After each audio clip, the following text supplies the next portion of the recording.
কানাডায় franchise cricket league global টি-20তে শুক্রবার মুখোমুখি হয় সাকিব আল হাসান ও লিটন কুমার দাসের দল।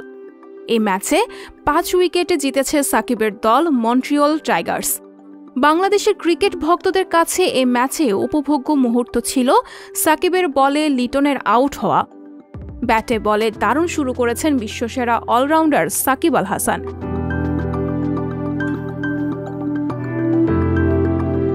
টসে জিতে প্রথমে ফিল্ডিং নেয় মন্ট্রিয়ল টাইগার্স। শুরুতেই লিটনের দল সারে জাগুয়ার্সের ওপর চাপ তৈরি করেন সাকিবরা। একের পর এক উইকেট পড়তে থাকে তাদের। ইনিংসের পঞ্চম ওভারে সাকিবের বলে আব্বাস আফ্রিদির হাতে ক্যাচ দিয়ে বিদায় নেন লিটন। আউট হওয়ার আগে 1-6-11 বলে 9 রান করেন তিনি। সাকিব এরপর আরও 2টি উইকেট নেন। সব মিলিয়ে 4 ওভারে 18 রান দিয়ে তার উইকেট সংখ্যা 3টি।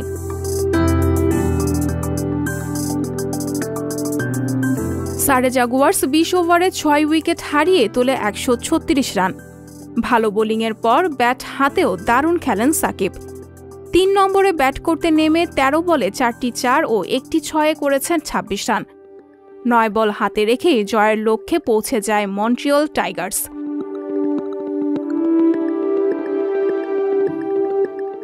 এবারই প্রথমবারের মতো কানাডায় ফ্র্যাঞ্চাইজি টি-20 ক্রিকেটের যাত্রা।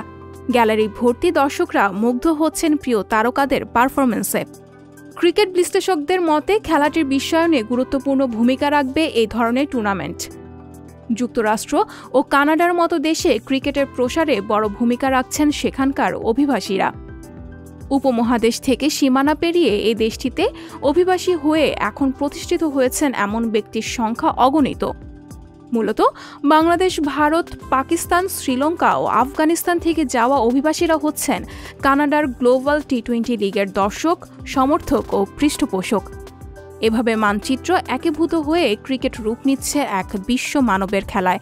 তাতে বিপুল অর্থের লেনদেন হচ্ছে, এটি সত্য। আবার অন্যদিকে মাতৃভূমি ছাড়া মানুষের স্মৃতিতে শৈশবে ক্রিকেট দোলা দিতে বাধ্য এমন আয়োজনে।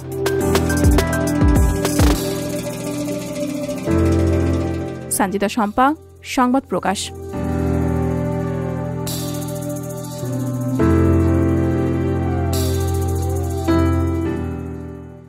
সংবাদ, ফিচার ও অনুষ্ঠানের জন্য ভিজিট করুন সংবাদ প্রকাশের ওয়েবসাইট এবং যুক্ত থাকুন ফেসবুক পেজ ও ইউটিউব চ্যানেলের সঙ্গে।